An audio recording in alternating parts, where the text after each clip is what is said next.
Alrighty, we are now going live. I can see that there's a few people already in the chat room there saying hi to each other.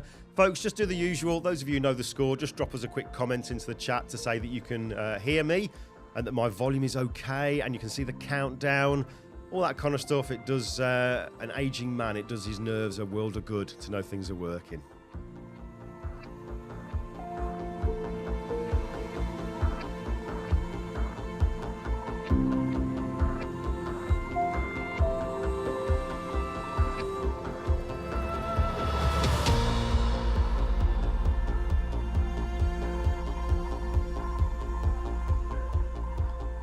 Steve Healy, it had to be you, didn't it, eh? It had to be you.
Alrighty, we're live. You should still hear me, hopefully. But folks, thank you so much for joining me for another week, another live guest as well. Looking forward to this one. Angela Nicholson. I kind of know her, but I don't know her, if that makes sense. Known her for years, but not really known her. So tonight, I intend to put that right. But folks, thanks so much for joining me again. Great to see the chat room being so busy already. I'm not going to waste much time. I'm not going to waste much time. I'm going to dive straight in with the admin. Things to let you know about. Right, the first one then to let you know about is if you follow me on the socials, you'll probably be aware that I've got a new photography project starting. It's the new one since I did my veterans one. And this one is called I Am Lyme. And it's photographing the people, the place, the food, everything to do with Lyme Regis, okay, which is a place very, very dear to my heart. So the project, this is the logo that I came up with the help of my assistant, aka ChatGPT. But I drew it, first of all, and then put it into ChatGPT, and it created that. It even suggested what font I should use. Just unbelievable. If any of you are using ChatGPT or you're kind of familiar with it, recently, and I'm saying recent, maybe in the last week or so, it launched its image creation side of things as well. And it is insane. Absolutely insane. So much so, let me just show you this. This has got nothing to do with tonight's broadcast. I just wanted to show you these anyway. But the kind of things you can do, and we're just, never grow up is my motto. This picture here was my friends, me, Anthony and Ian. We'd just been doing some pictures of my car, and then we kind of did this with ChatGPT, created a Simpsons version of it. And then me and my friend Steve Healy, who's in the chat, we often get together, trying to do it as much as we can at the moment, and we just generally just start doing these kind of things now. Look, different pictures of us. That was Steve. Steve did that one there, the Muppets, taking one of our pictures and made it into the Muppets. And, it's childish. But, I'm a big believer in act your shoe size, not your age. Just a bit of fun. That's all it is. But I'm starting that project. And the thing I wanted to let you know about was any of you who are kind of considering or wanting to do a project, but you don't know how to get it off the ground and get it going really well from the start. One of the things that I did with my veterans portrait project and what I'm doing with this one is creating like a little folder here. Now, you can see I've put the logo on it, but this is something that I'll give to people when I'm trying to get them involved, if I want to photograph them or whatever. So I put my logo on the front, and then I have almost like a mission statement inside here. And this one basically says, what is I Am Lyme? So it's explaining what the project is. Why am I doing it? How can they get involved? What happens to the pictures? And then just putting in some examples of the pictures so that they can see that, oh, this clown knows what he's doing, that kind of a thing. And I just find that when you kind of show people what you want to do, as opposed to trying to tell them, it just works. And that's always been the way with me with my photography. Back when I first started and I was photographing, physiques, that's one thing I really did because of my kind of background with the training. I'd always go in there with pictures of, famous bodybuilders. It could be Arnold Schwarzenegger or whatever, a certain kind of pose. And I'd say to somebody, I'd love to do this kind of picture with you. Straight away, they're like, I get it. I get what you're saying. And then they're on board. You're not the only one that's really excited about doing it. So that's just a little bit of a thing I wanted to let you know about there. The other thing to let you know about, I mentioned this last week, the week before we had Mark Baber, the Southwest Photo Show. The very first one is coming on the 24th of May. Tickets, just £5. That's all it is. So get yourself a ticket, come down to the show. Obviously, I'm going to be there. A guest, our next week's guest as well, is one of the other speakers that's going to be there. All the speakers have been announced. But there's a big trade show, and they're trying to do things just a little bit different. When I say I'll be there, I definitely will be there. However, I'm in Germany until 7:30 a.m. on that morning. So I land at Heathrow 7:30, fingers crossed, fly down the motorway, and then I should be there for doing my stuff. Mind you, saying that, I'm flying with Lufthansa. It's German. You know that it's going to be on time. Everything works, so everything will be good. What else I want to let you know about? Oh, yeah, this one. Something I tend to avoid doing. Not very often, but there you go. So subscribe. If you don't already, click on subscribe. Should say follow. Doesn't cost a penny. Helps a big deal. Right, okay, so this week's guest. Loads I want to talk about, but just so you know, Angela Nicholson, I'm just going to read the very first line of her on her website. It says she's a freelance photographer, journalist, and reviewer of cameras and photographic equipment. Also founder of SheClicks, a community for female photographers, and also co-director of Squeezy Media Limited. Wow, so there's loads more that I want to talk to her about, but before we get Angela in, let's just play her promo. I'm going to try and keep a beady eye on my other screen here, see if I can read the body language, see what she thinks. They're her images, let's face it. It's going to be all right anyway, isn't it? But let's play that, then we'll get Angela in, and we'll talk about all kinds of things. Kit, community, you name it. So this is the promo I've put together for Angela Nicholson.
Hey, that's some cracking stuff there, isn't it? I love it. What I love is the variety. And yes, Steve Healy, you're right. There are a few familiar ones there, aren't there, Steve? Lyme Regis. I did see them. I did definitely see them. Right, let me unmute the microphone. So that's working. And then we'll press this. Hello. Hello. Hi. How are you? That was fun. I'm good, thank you. Yeah, very well. So come on, then let me, did I read the body language right? Was that okay? Yeah, that was very nice, thank you. Yeah, it was quite funny. Yeah. Brought back some really nice memories. And of course, Otto appeared, the dog. It's always good to see him. How cool is that? That's lovely, isn't it? Yeah. Couldn't resist putting those in. But it is interesting when you see, I say it every week when we do this, it's lovely to see the reaction when, when people get to see their own images put to music. Yeah. And I was watching you at the corner of my eye and I could just see when the picture of the Otto came up, I just saw your face change. It was like, So I knew exactly where you were with the slideshow, the timings of it all. So that's really cool. But cool. Angela, thank you so much for doing this, especially today with the gorgeous evening, the weather we're having. Yeah. I know. Beautiful. So, you're absolutely gorgeous. But thank you for doing this. I've wanted to get you on for a while because you are, to me, you're an unknown quantity. Like I said, I kind of know you, but I don't know you. Yeah, we've met a few times, haven't we? But we've never sat down and had a proper chat. It's usually sat being interviewed together and things like that. Exactly. Yeah. In fact, I think the last time it would have been at the photography show. I think David McClelland was interviewing us, and I remember in this one little corner. I vaguely remember. So, all right, okay. Well, there's going to be lots to find out about you because you've definitely got quite a few strings to your bow there with all the writing, the tech stuff, the testing, the community. But before we get cracking, as I do with everybody every time we do one of these, can you just give us a bit of a quick potted history, if you like, as to what got you to where you are now? How did it all, how did you get involved in the industry and all that kind of stuff? Okay, well, it's not a short story. So I first got interested in photography when I kept borrowing my dad's camera for a bit. And then my granny one Christmas gave me some money and I thought, I could buy a camera because my dad had recently bought an SLR and I thought, I'll buy an SLR. So I bought one and this was in film days. No surprise. And I just took it everywhere with me and I did some city and guilds courses. I don't know if they still run, adult education centres. Right. And I was gainfully employed at this point, by the way. I can't remember if it was called the National Rivers Authority at that time or the Environment Agency, but I was working in environmental protection. And I was just photographing all sorts of things and having a really nice time, enjoying my camera, doing these courses, adult education. Mm. And someone I met through one of the adult education centres said he was thinking about doing a degree part-time in photography. And I'd actually never even heard you could do degrees part-time. But I looked into it. I thought, that's really interesting. And as it happened at that time, I was doing 2 jobs for the Environment Agency, 50-50. So I applied to do a degree part-time, and then I was able to stop doing one job. So I spent half of my time working and half of my time doing this degree. And I think it took, I can't remember now, it's about 4 or 5 years to do the degree. I Wow. forget. So I graduated, I think that must have been in 2003 or 2002 maybe. And I worked for a year doing, well, I was still doing the Environment Agency stuff, but I was doing sort of event photography and going out and, doing headshots for people and all sorts of bits and Yeah. bobs. And I was really interested in the writing side and sort of communicating information about photography. And I think I'd been to, it was called Focus on Imaging back in those days before the photography right. show started. And I went to Focus on Imaging, and I remember talking to the AP team and this, that, and the other. I remember thinking, I'd really like to work for a magazine. And a job came up at Amateur Photographer as a technical writer, and I got the job. And that was 2004, January 2004. So I started reviewing kit then, and absolutely loved it. I mean, it was a bit of a baptism of fire, because suddenly, Yeah. I'd been doing all sorts of different stuff at the Environment Agency, and then suddenly you're writing not technical stuff. Well, it is technical, but it's for entertainment. So I, had to learn how to do all that and how to test kit. And, it's not just a question of picking up a camera and taking a few random shots. There's sort of a Yeah. bit of a structure to it. You've got to think about what you're going to photograph. And so I worked at Amateur Photographer for a few years. I had to be technical editor. And then a few years down the line, I was basically headhunted to go to Future Publishing, where I had the title Head of Testing. And that was across several, I think when I joined, there was one website and one magazine that I was working on, but then I got to work for Tech Radar as well as Digital Camera. Wow. And then several other magazines came, and I think the past few months have gone. But so I was working across several magazines and basically coordinating all of the reviews. And either reviewing kit for myself and writing them, or coordinating with other people to review them for us and sort of quality assuring what they wrote. And then 2018, I think it was, no, 2016, I left to set up Camera Jabber. And it was funny, my leaving drinks from Future Publishing was the day after the Brexit vote. So it gave leaving drinks a whole new meaning, but it was very well attended. Everybody needed a drink. So that was fun. So I worked on Camera Jabber, and then in 2018, August 2018, I pressed go on SheClicks Facebook group. And, I thought it was going to take a few weeks, because I knew a lot of people in the industry. I knew a lot of female photographers. I thought that we'd probably get to about 300 members in 8 weeks or something like that, maybe a bit more.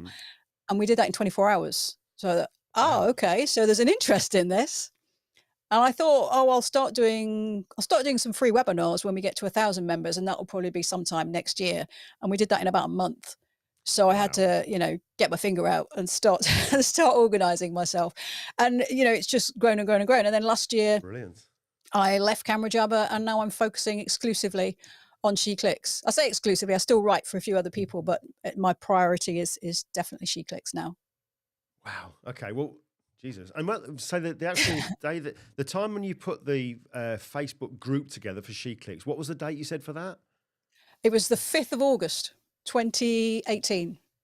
So I was going to do it in September, but I'd broken my foot. We'd been in the Alps. I like to say it was a mountain biking accident. I actually twisted my ankle pushing the bike back to the shop to say it's too big. And I couldn't do anything. There's that moment where you sort of think, I can't go for a walk. I can't do this. I can't do that. I'll just press publish now. I'll do it now, because it's one of those things. What am I waiting for? You know, it's very easy to Yeah. sort of sit around thinking, I'll do this when, I'll do this when. I thought I'll just Yeah. press it. Mhm. So yeah, 5th of August 2018 was when SheClicks started. All right. Well, we're going to talk about that. I really want to dive into that because I'm very, very interested in the community side of things. Hmm. I want to hear some stories. I know we talked before we went live to sort of say, look, think of some stories of women who've been involved in it and are involved in it, and the difference it's made to them that you've been told. So I want to talk about that because that really does interest me. In fact, before we go on here, let's look at some comments coming in already. I don't want these to go by because I'm going to let you show this. Quality work, lovely images and a great mix. Susan Firth, Oh, fabulous. Vincent, smashing pics. Kirsty, you don't piss me off. 𝐲𝐻𝐿. I think you must know Kirsty. And he then does Michael feature a few Butland. times. Now that was well worth seeing. Love the water and countryside scene. So Oh, people are thank you. loving your work here, mate. They really are. Lee Thank Churchill, you. super Thank you. work. And Stuart Wood, nuts. I got distracted by her work and I lost the jumping spider. He does incredible macro stuff. Oh, So, okay. Hope you find it. yeah. Are they poisonous? I don't know.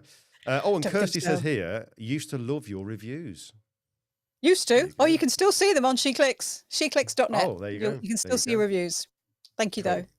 Cool. All right. So let's rewind then just for a sec. And let's Hmm. talk about the review side of things, because you said the job came up, you went for it and you got it. But the Hmm. photography side of things was, by the sounds of it, was still kind of just something that you loved doing. You weren't necessarily doing it professionally, if you like. Is that right? But Yeah, then I you was get this sort of job to moving do these into professionally. reviews. Mm. But so how does somebody who, because I mean, I've been doing photography for a while now. If we kind of fast forward, even I'd be like, reviewing a bit of kit. I still get a little bit jittery when I'm getting given kit to Yeah. kind of do reviews on. So how did it feel for you back then? I mean, and what kind of guidance were you given as to what to cover? Well, I mean, working for amateur photographers, the oldest photographic magazine in the world, so it's got quite a heritage of reviews. But I was very, very lucky because I was working with Damien DeMolder. He was the technical Oh, editor right. when I first started, and he knows a thing or two about camera gear, but also he's very, very generous with his knowledge, and he basically coached me for months into how to review. But also, I didn't rock up and I was instantly given a camera, and we were still testing mainly film stuff then, but I wasn't instantly Right. given a camera to test. You start off with a camera strap and you think, oh God, what can you write about a camera strap? And you realize actually there's quite a lot to write. And then Yeah. maybe a tripod and, all sorts of things. So you build up to it, and then you get your first camera test, and then it's like, oh wow, this is, proper stuff. So that's, it was So exciting. And then are you getting this kind of stuff pre-public launch so that you can get the reviews ready for the launch, or it's a mix. right? Usually, yeah, often, yes. And sometimes you might go to a manufacturer and you get to have your hands on the camera for half an hour, or 2 hours or something. Sometimes you might get taken to somewhere nice and exotic and you get your hands on the camera for a few days, 2 or 3 days. So obviously, if you've only got the camera for an hour or two, maybe even if sometimes it's only a couple of days, you would write hands-on. So it's your first thoughts, your initial thoughts on a camera, your response to it. What's the lineage of the tech? Because sometimes, it's Yeah. got the same sensor as the other camera, and blah blah.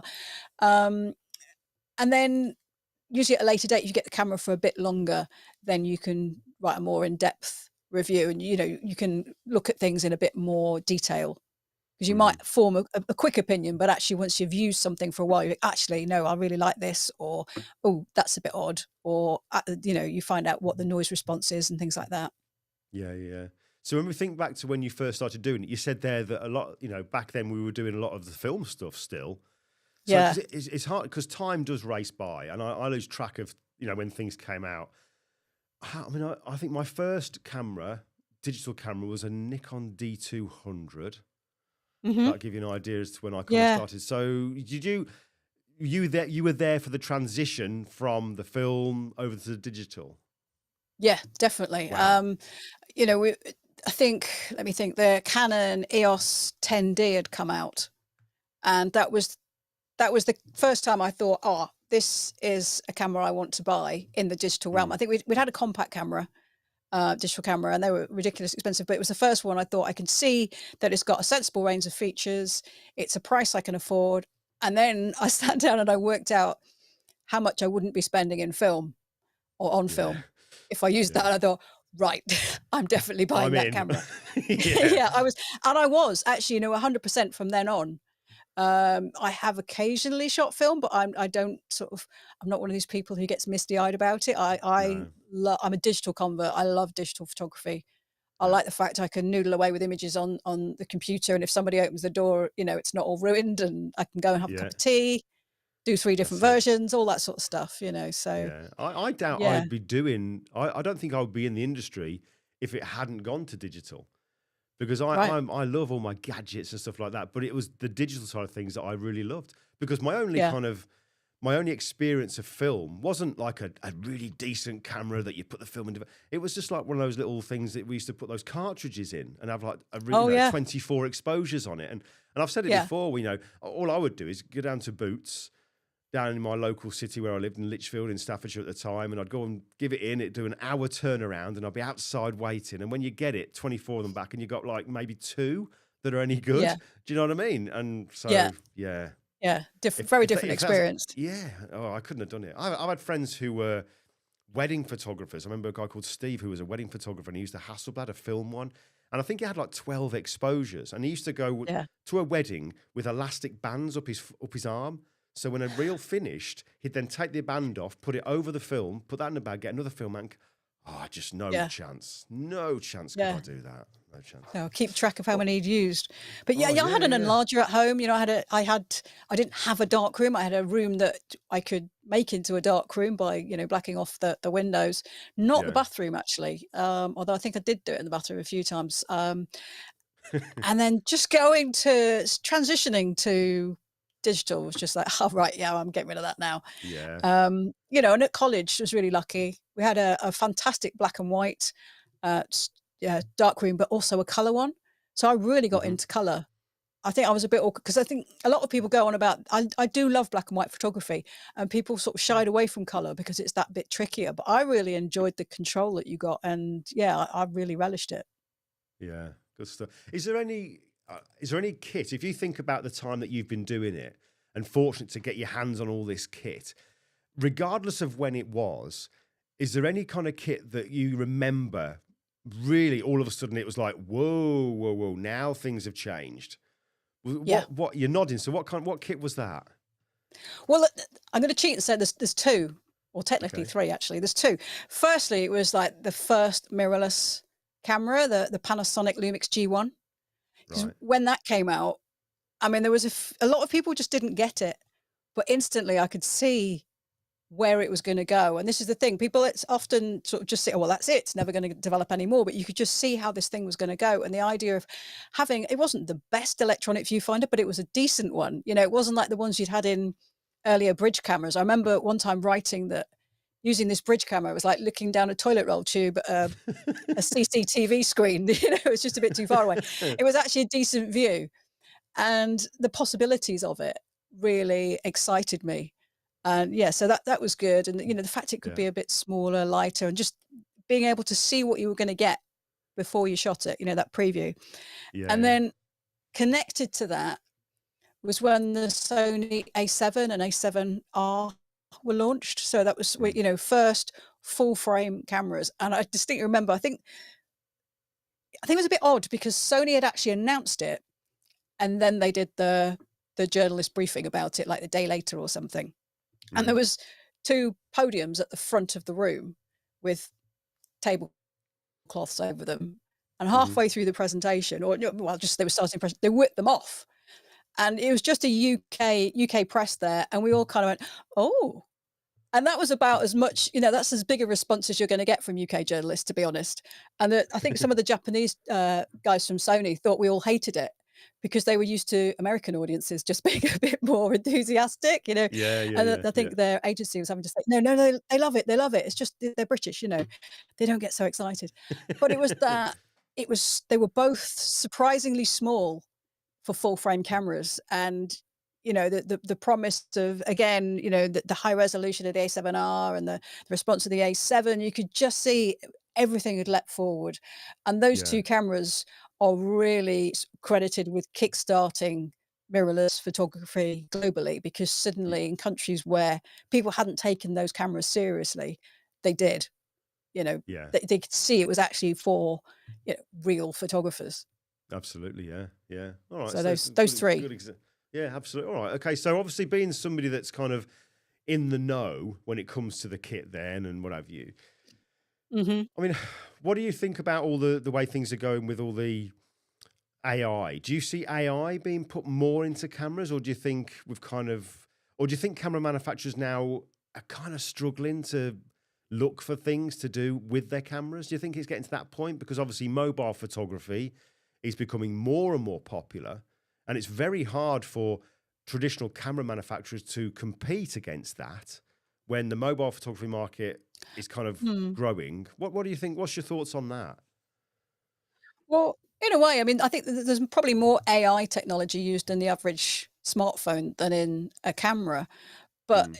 in cameras, the AI is its main feature is for, or main use is really for autofocus. And that is absolutely, people really overuse game changing, but it is game changing. No, no, it You is. know, It if is. It's you're, amazing. I mean, it started with human eye detection. And when that was Yeah. around for a while before someone, well, I can say before someone realized, before it was made that it worked with continuous autofocus, because Mm. suddenly, if the bride's walking down the aisle, then the camera tracks her, because there's not much point in photographing her, using single AF in that if she's moving. So, in those sort of situations, and suddenly it became useful for sport and social Yeah. situations. But now it works with animals and, all sorts of vehicles and planes and all sorts of situations.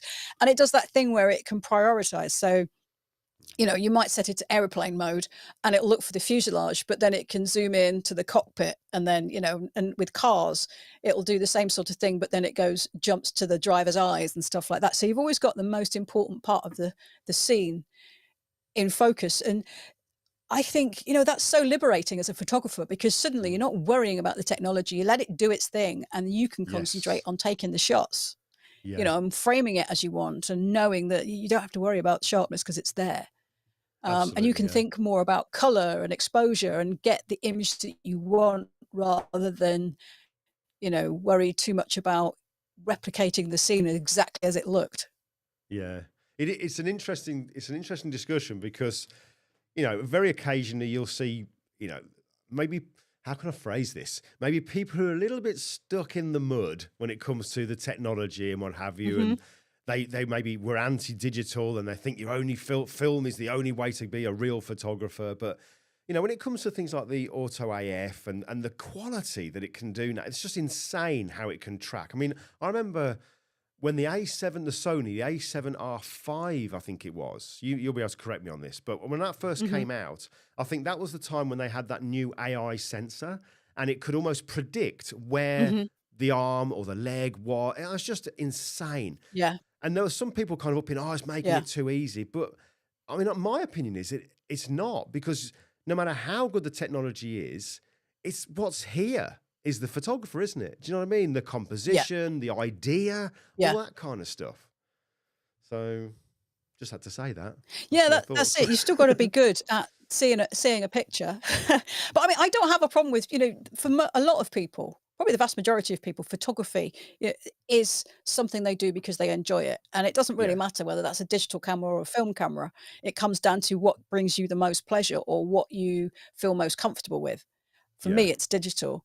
But for other people, it might be film. And I actually like using was it a pocket dispo, a funny little camera a funny little lens that's just been taken off a, a disposable camera. Or, Uh-huh. I love lens babies. I've been using those All since right, okay. 2004 when they first started, I'm because, going to ask you about that. they're manual Yeah. focused. Okay, they're manual focused. There's no communication between the lens and the camera, but it's a perfect pairing with a mirrorless camera, because you see what you're going to get. And you can Yes. get lots of blur, or you can get, it's not about optimum sharpness. It's about capturing that moment and what you really want to say about that scene. Right. Well, this is completely unplanned because you mentioned that. I was going Okay. to ask you about this, and you've kind of somehow read my mind that I was going to bring this up. Your images. I can do that. Okay. Okay. Really? Oh God, get out of my head.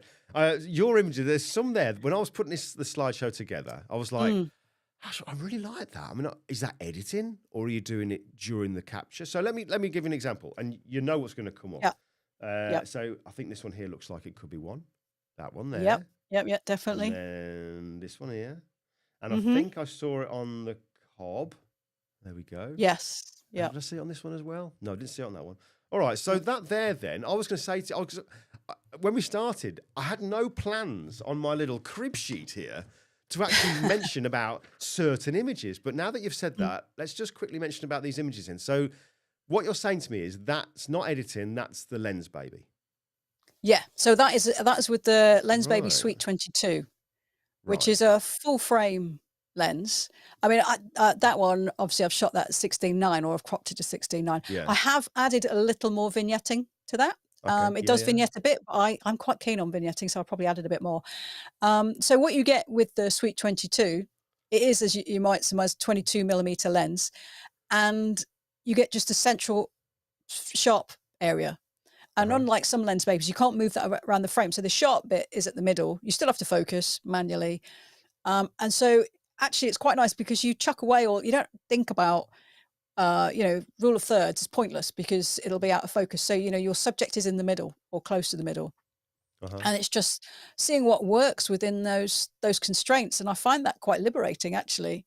It's quite funny when you constrain yourself. Suddenly you just, right, I don't have to worry about this. I can't zoom, I can't do this. I can walk closer. I can shoot in color or black and white. And I can, add a bit of vignetting or something. It's very cool. Very cool effect. It did make me want to ask you about that, because I was thinking, oh, hello, have we got a bit of lens blur in Lightroom, creative bit of use going on here with masking? But no, all shot in camera. I should have known better with you, shouldn't I? So Lee Churchill's just put here, you mentioned about the little disposable thing with the lens. He's put here, they have one of those lenses going around on socials at the most, shaped like an Oreo. I've seen that. I've seen that. Yeah, no idea. Yeah, I think they actually show someone dipping an Oreo into some milk or something and then putting the lens on the camera. Very similar sort of thing. But the Pocket Dispo was the one I have. I forget what it is now in terms of the focal length. It's quite wide. I do tend to prefer wide. I think it's 28mm, thinking about it. And fixed aperture, I want to say f8. Yeah. So actually with that, all you do is focus. And actually the Suite 22, that's f3.5. So, and fixed. So again, you just think about focus, maybe put auto ISO and you're off. You geek. Listen to you. What you like. Yeah, I know. But it's fun. All right. Well, listen, I'm conscious of time. I want to speak about SheClicks. So let's have a very quick break so we can have a bit of a slurp. And then we'll come back and I want to kind of like pick your brains about SheClicks. All right. Okay, So I'll mute your mic so you're okay to do whatever you want to do. And then we'll be back. All right. See you in a moment. Oh, fascinating. I love it. I could chat to Angela for ages about all sorts of stuff. I really could. Very easy to talk to. Love it. Right. Let me just play a quick little break. And then we're going to dive into the community stuff, the SheClicks stuff, which has had a massive impact on so many people. I've seen some comments already coming into the chat there from people that have really benefited from it, which is lovely. So quick ad break, and then we'll be back to talk about SheClicks.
Do you know, every time I play that, it catches me out. It seems to finish quicker than I remember.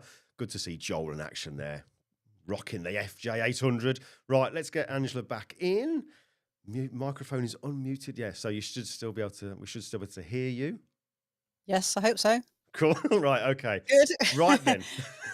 Let's tell us about SheClicks then. So I know you would have been asked this many times over the years since you started it all out, but tell us about SheClicks. What was your thought process? Why did you initially set it all up, and what is it in a nutshell?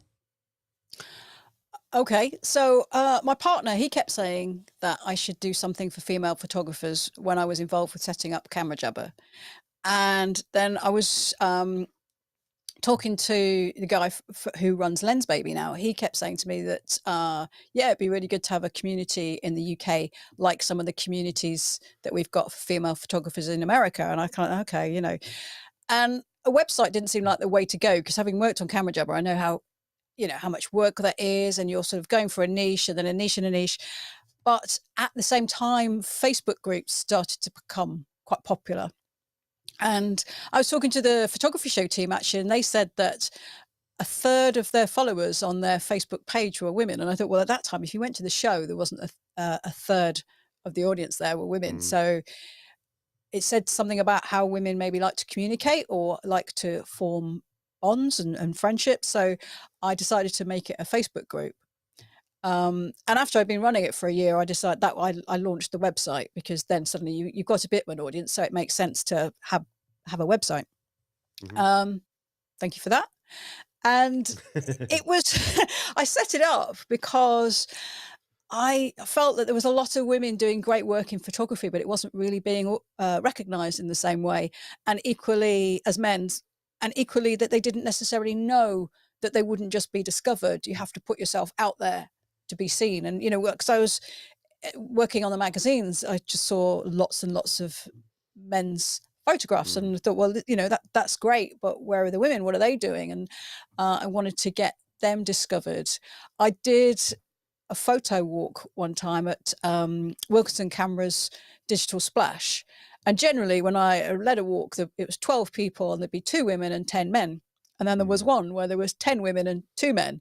And I said, "Oh, did you all come together? Do you know each other?" Like, "Oh, no, we just thought it'd be good to do a photo walk with you because you're the only woman doing them." I thought, "Oh, okay," you know, and just chatting with them about stuff and then reading up around it.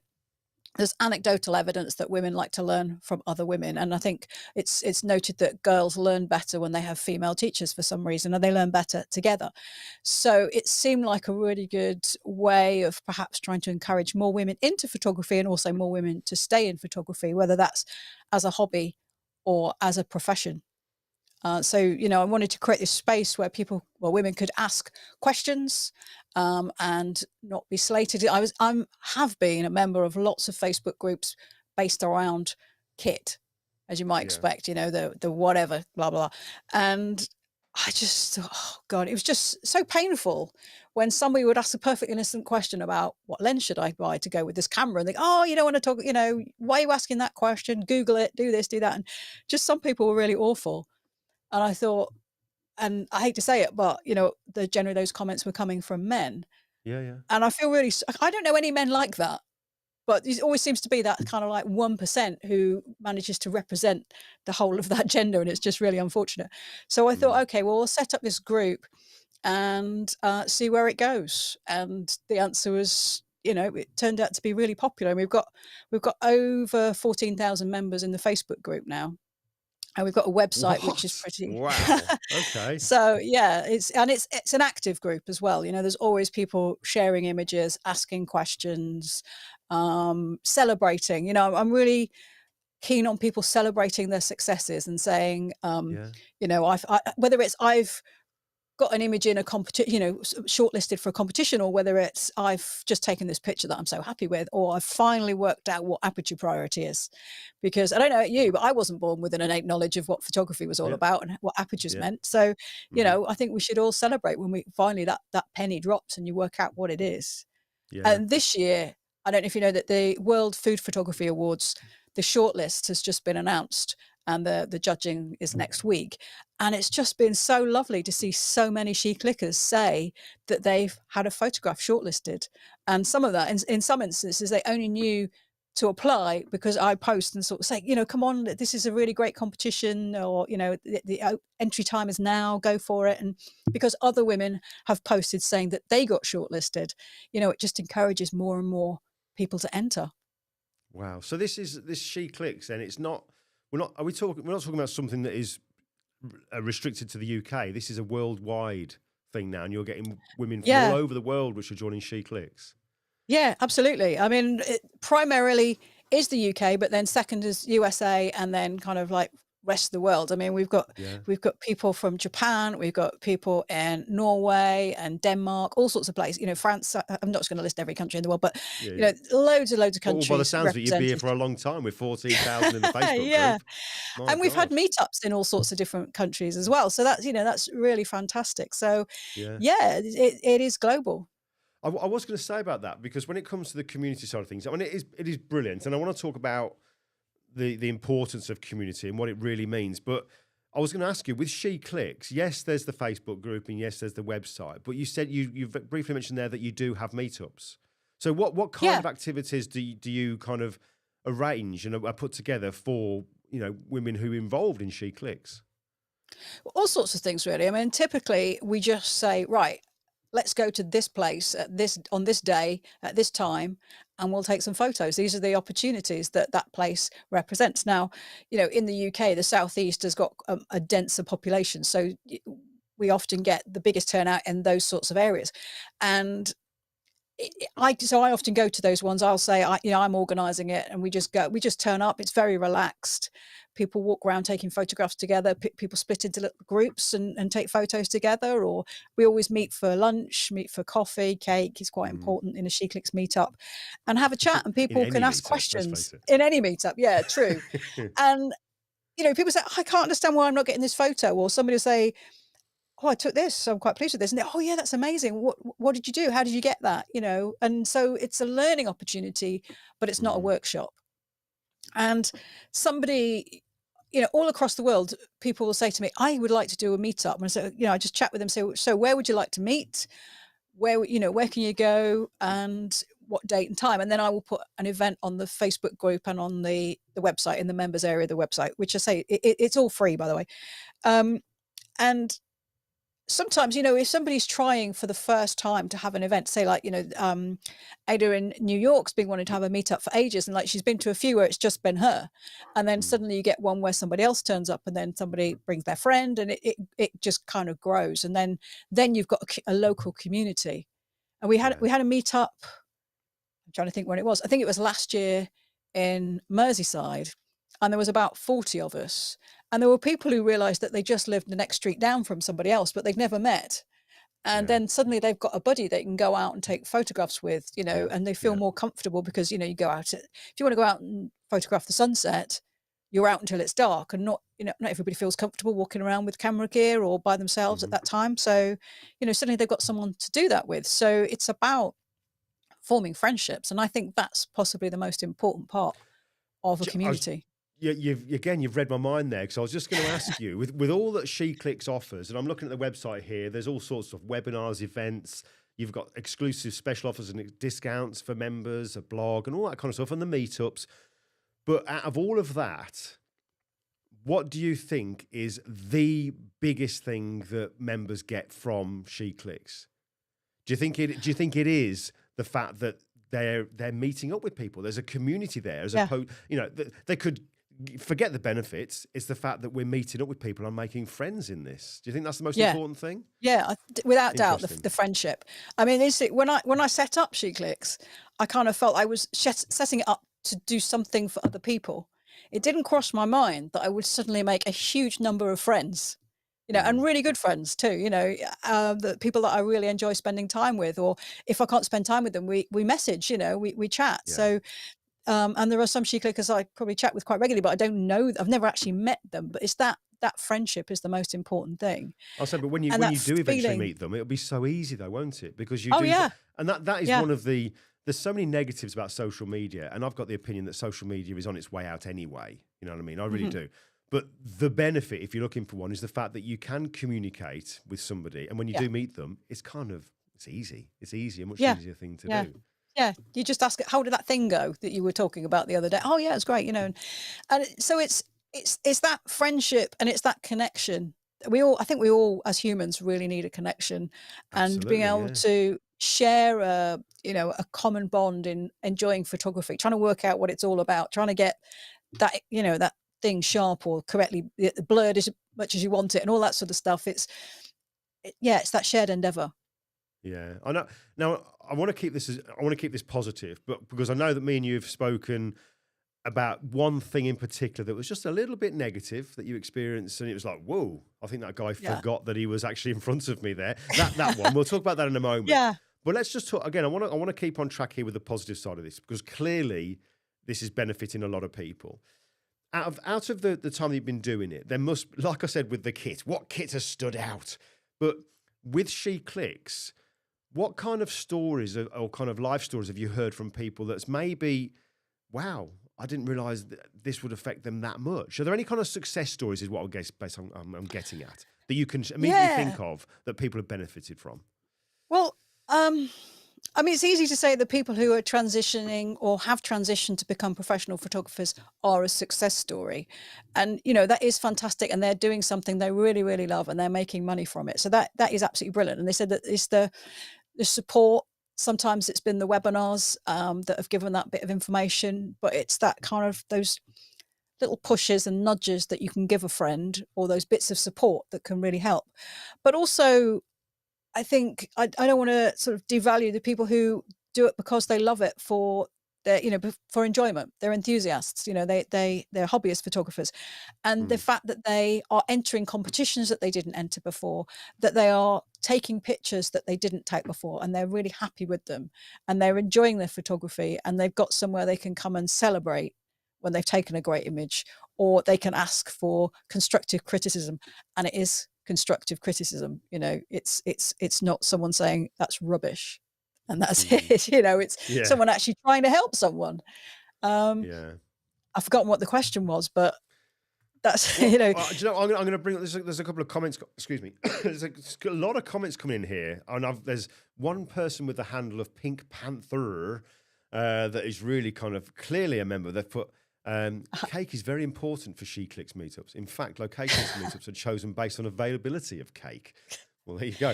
But but Lee Churchill here, and it's a sad state of affairs, really, but it's true what he says. He's never understood why people put other people down. There is nothing better than sharing and learning together, no matter the gender. And you're dead right, Lee. You really are dead right. But I am 100% convinced that those who do that, those who put others down, regardless of what gender they are, when you dig behind the scenes, they've got very little to shout about, very little. Yeah. But then you look at people in the industry that we all aspire to, that we've all taken, we all look at and think, wow, people like, and I'm Annie Leibovitz, my favourite of all photographers. Annie Leibovitz, Yusuf Karsh, Mark Seliger, they're my top three.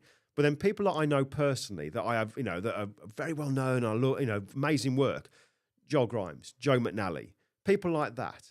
You will never, ever, ever see them put in horrible comments on social media.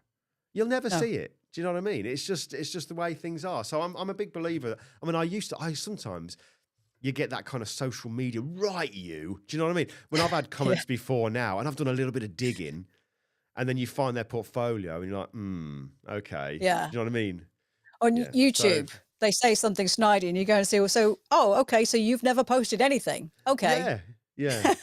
Well, YouTube is like the video version of X, isn't it? Or Twitter. It really is. It can be the cesspit of social media. It really can. I think it's improved over recent years, but it can be quite a bear pit.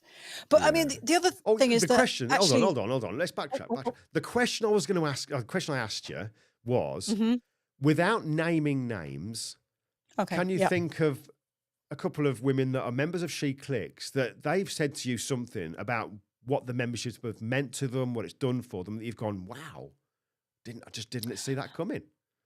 Yeah, well, I mean, I think it was for International Women's Day, I did a webinar, no, not a webinar, panel discussion with Permajet. And there were, I mean, you could look their names up. There were two women on there who were just talking about what SheClicks meant for them and what it had done for them. And I must admit, I got a bit of a lump in my throat because they were actually there talking about it at the time. You think, oh, they don't want me to say too much, but it comes down to the support and the encouragement and the sort of like that feeling of safety. Yeah. And what I should say, it's what's one of the really nice things is like when we go to the photography show, and we've been lucky to have a stand, lots of guys come up to the stand and say, "This is great. I really like what you're doing. My sister's a great photographer, but she's not very confident. I'll tell her she should join." Or, they bring their wives or their partners or their little girl, because they want them to get into photography because they really love it, but they're just a bit shy or whatever. And, it's really nice. So the support is really wide.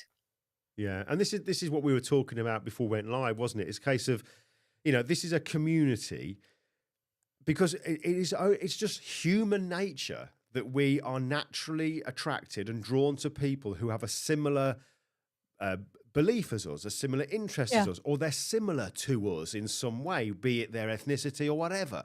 We naturally are drawn to people in that kind of, community, and we create these communities. It's not done as a way of excluding people. It's just that we find comfort, safety, solace, and all that kind of stuff within that community, isn't it? But what was that comment? Remind me and tell folks. I don't want to dwell on the negative, but what was it that guy said? I forget exactly the circumstances, but I was asked to introduce someone at a trade show, and they were going to do a talk, and just to say a bit about SheClicks. And I could kind of see this guy glaring at me. I thought he's not very happy about something. Anyway, later on, I bumped into him, and he just said, "Still peddling your sexist shit then?" I was like, "Sorry?" And he said it again, and I forget what I said in reply, but it wasn't, "Oh, okay, thank you very much." But I did say, "I don't know what your problem is," or, something along those lines. And I didn't swear back at him. And he looked at me, and I think he felt like he wasn't really expecting me to reply. I think he expected me to run away or something like that. Or I think maybe he was a keyboard warrior and normally type it out and then and he wasn't talking to a human, and he realized he was talking to a human who wasn't very happy that he just made that comment. And he said, "No offense." And I said, "What do you mean, no offense? You just came up to me and swore at me. Why would I not take offense at that?" Brilliant. Oh, and my I God. was just like, on your bike, it's just what an idiot. You can't say things like that and not expect. Yeah. That's like when people say, "Hey, no offense, but you're a complete arsehole." Do you know what I mean? Oh, that's okay. Yeah, no offense taken. It's like, Yeah. you know what I mean? I understand. Unbelievable. Yeah. It did make me laugh though in the week when we were talking about it, that you said he kind of like he must have thought he was there typing away and then gone, "Oh no, I really am in front of somebody." It's a human. Yeah, it's a human. Oh my God. Incredible. Yeah. No, incredible. But I think, I've been aware of it since it started. I remember when it all kind of started, but I didn't realize how many people, do you know what I mean? Which is amazing, which is absolutely brilliant. And I'm not surprised that there's a lot of people joining. And the more I understand community over the years and what I do, and knowing that it's not an exclusionary thing and what have you, it's just something that we naturally gravitate towards. I think it's brilliant. I think it's absolutely brilliant. And there should be more of this kind of stuff because they're going to be, yeah. do you know a girl called Jamela? Yes. She goes by the, right. UK See, I know Jamela. Yeah. There you go. Because I was out in San Francisco with her in October, and she kind of told me that she set up the black female photographers. And you think, fair play. Do you know what I mean? And you could see when we were out in San Francisco, there were other girls there that were all kind of chatting to her, and it was like, you go for it. And I know she was at the photography show recently as well, and she did some stuff there. So, it's not exclusionary. It's just a natural thing that we are connected to certain people for certain reasons. That's all it is. Yeah. And, a lot of the UK black female photographers are members of SheClicks, but I completely get why they have their own group as well, because, it's that thing about you've got to see it to be it, that familiarity. So, yeah. Absolutely. Brilliant stuff. Well, do you know what? Normally at this kind of stage, I would bring up this graphic here. Is this one. When there's like questions and stuff like that. I've been starring stuff every now and again when it's just been you on screen and things. I apologise to people watching if I've missed anything out here, because it has just been boom, boom, boom, boom, boom, boom, the old chat room. Clearly, people are kind of really connected with this and understand why you've done what you've done and what have you. But let me just go to my favourites. What kind of stuff have I got here? Well, there's a lady called Nadia Went, and she's put. In fact, I'll bring it up. Why am I reading it out? SheClicks has made such a difference to my photography, more than any workshop. It made me photograph on a regular basis and broaden my photographic horizon. And then she's carried on saying, the SheClicks community is amazing, and I've learned so much from other SheClickers. I mean, for somebody like, you who set this up, this is just like, music to your ears, isn't it? This can't, Oh, it's lovely. what other kind of feedback would you want, really? Yeah. I'm going to go through some of these here. They obviously will stay, with the recording. I don't edit this at all, because I found that if I did touch it edit any part of this video, the live chat would then be disappear. So I don't touch it. So this stays, and you'll see this whenever you fancy diving in. But my friend Anthony, really commendable to build a community of like-minded people. And Susan Firth, what do you feel value about it? All right, so he's having a bit of a private chat. Yeah, don't mind us, Anthony. You have your private chats. It's all right in the chat room. Susan Firth, I should put, although I'm not able to attend that many meetups as I'm on the wrong side of the pond, I feel, there you go, it's international again. I feel part of the community. So much talent and learn so much from other webinars. It goes on. There's so many comments in here. It's lovely to see. It really is lovely to see. Yeah, I mean, I've scrolled through a few. There's some really lovely things being said. So thank you for that, everybody. Absolutely. Really nice. At the end of the day, cameras are a tool. It's the vision that counts. Absolutely. Yeah. What else? Let's see if I can get one here. Oh, yeah. Kirsty's put here, because you mentioned about the, when you're doing KIT and some of the sort of forums, and it's like, whoa, the language and the way people are. Kirsty's put here, some of these KIT groups are toxic. I don't know. I don't have anything to do with them. I can't. I think I've left them all now. Yeah, I don't want to know. Wow. Okay. I told you the hour would go quick, didn't I? You did. Yeah, it's flown. Wow. But let's just quickly, there are places obviously for people to follow you and to follow SheClicks. So here's your Instagram. I got that right, didn't I? Yeah, that's right. You did. Yeah, that's me. And then we've got this one here, SheClicks.net. And obviously I've also showed the website, which you've got here, SheClicks.net. That is SheClicks.net. Yeah. That's SheClicks.net. Loads of stuff on there. So all of this kind of stuff here will be, press my button, there we go. All of this will be in the description part of the video and also on a blog post tomorrow. So all the links for these kind of things. But, I know what, I wrote down this list. I pre-warned you before we started as well, didn't I? Oh. Right, let me do it. Right, this is what I've been asking people on a regular basis. Very cliche, but I just like to get their thoughts on it. What would you say, in all the time you've been doing this, out of all the things that you've been doing, what would you say is the most valuable, important, most inspiring, and all other adjectives that you can think of, bit of advice that you've been given? Yeah, so the goodest bit of advice. The goodest, the most gooderer. Yeah, the most gooderer bit of advice. Well, what came to mind when you mentioned this was, it's not so much advice, it was more an affirmation that when I was working with the Environment Agency, I was working on this particular project where we had to condense a lot of technical information down. And my manager at the time said to me, "You're really good at that. You're really good at taking something that's far too long and cutting it down and still saying what it means, but actually making it clear and sensible." And that had a massive impact on me. Firstly, because I thought, that's great, because that's what I'm doing. He thinks I'm good at it. So that's nice. But then when I started thinking about what I wanted to do with photography, I went into it with the mindset that I was good at condensing information. And that's a key part of writing reviews and, explaining techniques and stuff like that. So I think it's, it was that reassurance that I was doing okay, I'm good at this. And it's something that stuck with me. And, actually there's, a few people when they've been writing stuff, I say, "Oh, don't worry, if it's too long, I can cut it down because that's my superpower." And it's just an example also of how to be a good manager. Tell people that they're doing well, because I've worked for quite a few managers who only tell you when things aren't going right. And that's not great. It's not a great feeling. And it's hard to take if you never hear any positive as well. So if you hear some positive, when somebody says, "You know what, this isn't good," you can put it in context. You can feel better about things. You don't, "Oh God, I'm going to be sacked because I've done this thing." Because no, you aren't, because they've given you these half a dozen other things that you're great at, So yeah. So kind of like management, and also just the importance of shoring people up. Cool. Yeah, I'll go with that. Absolutely. Yeah. And there's just a final comment here is coming from Anthony, which kind of summarizes exactly what we've been talking about. Humans need a connection. Hmm. Exactly that, Angela. Yeah. It is. It's absolutely, no matter how good, the kit is, and no matter how much teaching there is out there online and what have you, the one thing, and you said it, what is the most valuable thing that SheClicks gives to people who are members out of all the stuff that you do and provide?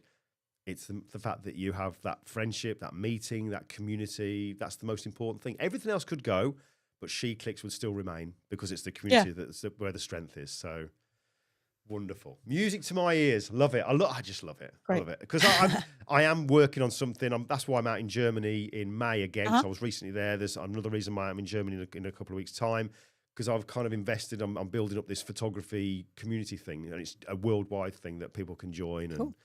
And so I'm setting that up as well. So yeah, Exciting. for everybody. Yeah, I'm Great. calling it 𝐸Clicks. I'm not really. That's never been mentioned before. I'm really. So predictable. He sucks. But I think why not? No. If It's not. guys want to have somewhere It's and a be general. fun, Listen, it's not. it's keeping not it for nice. Men. Is Believe the me, thing. it's not for men. Let me just back. It's for everybody. Because like I said to you when we were talking, I think that social media it's just toxic. It really is, and I find every day it seems to be getting worse. When I look at it and I scroll through, I find myself just giving it and it takes me forever to get to the people that I follow to see what they do. And when you do see stuff, there's language and stuff in there that sometimes I just don't want to see that. I'm sorry about watch that, the Glenn. news.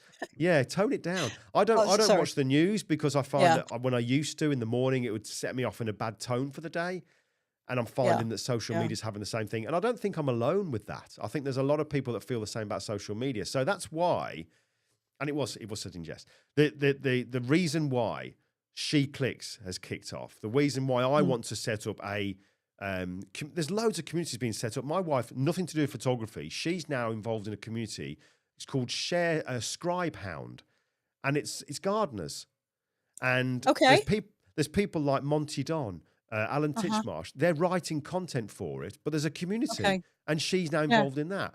So, and she's loving it. So this community thing is really starting to, kick up pace. Yeah. And social media, thankfully, is being kicked into the corner. So, yeah. Yeah. There you go. Cool. So, Yeah, like cool. like we keep saying, it's all about connections and feeling like you belong. Absolutely, yeah. All right. Well, listen, I'm gonna wrap this up. Don't disappear. You'll see a few things happening on the screen and what have you, but just stick around. And when you see me running off the screen at the end, the screen will go dark, but then I'll be back with you in the green room just for a quick chat. All right. Okay. But from me and from a very, very busy chat room, thank you very much. The people have loved this. I mean, it's just, loads of comments. There you go. So, Kirsty, social media, mostly nasty comments and adverts. Yeah. Get good at scrolling. That's it. Steve Healy, great show yet again. Thank you, Angela and Glyn. And so it goes on. So, I knew it'd be good. And I feel like I know you now. I feel like I know you better now when we do meet up. Thank you. Angela, thank you from me. I shall see you in the green room. I look forward to it. Thank you. All right, see you. Bye. No worries. Wow. Okay. Loved it. Absolutely loved it. And it's just goes to show. I mean, there's loads of comments coming in there, but how good. I mean, there's so many comments coming in about people who are members of SheClicks. But, SheClicks is a community. Communities are massively important. And the one thing I wanted to get across tonight when I was speaking to Angela and what we spoke about beforehand was that sometimes they can be viewed as being something where you're excluding people. And it's quite the opposite. It is including people who have similar interests, likes, tastes, dislikes, looks, ethnicity, interests, you name it. So it's just a natural human thing to do. But it's kind of sad, really, that when you see those comments that she mentioned about, I'd love to have been there, wouldn't you? Wouldn't you love to have been there when that bloke said that thing? I'd have been stretching my elbows out a little bit. Right, anyway, right. Right, let's just quickly do the old admin again then. So don't forget, we have the Southwest Photography Show coming up next month, the first of its kind, down in Exeter. So it's not far from me to go, which is handy. Although saying that, I am obviously in Germany. So I'll be landing at Heathrow and driving down. So I've got a fair drive to it. So that's coming up there. You can get the tickets there. Like I said, just £5 for those. There is no pre-recorded video that I've got up on the channel, on my YouTube channel this week. I've just been too busy. I'm doing quite a bit of stuff's going on at the moment. The next few weeks are quite busy. Oh, I've got a Fuji camera, medium format Fuji coming. They're sending me one for a month. That's what I'm going to be taking the pictures of the I Am Lime project. I can't wait. I said I'd never change my camera, but oh my God. So excited about that. And that's Marco. Marco, who was on a few weeks back. It's because of him and Joel and people like him. But what else am I going to tell you? Oh, yeah, next week's guest, we have the wonderful Hannah Cousins. She's joining me next week to chat about things. I remember a while back now when I was doing the He Shoots, He Draws podcast with my friend Dave Clayton. We had Hannah on, and it was like an hour and a half of hardly talking, just lots of laughing. So I'm kind of expecting the same next week, but I'll try and keep it under control. But folks, thank you so much. Thank you so much for this. Really enjoyed it. Great to see the chat room so busy. But yeah, there you go. Thank you, Angela. I'll see you in the green room. And folks, I'll see you next week. Same time, same place. 7 p.m. UK, me chatting with Hannah Cousins. So I love you and leave it. In fact, before we go, I'm going to play Angela's promo. So I'll see you next week.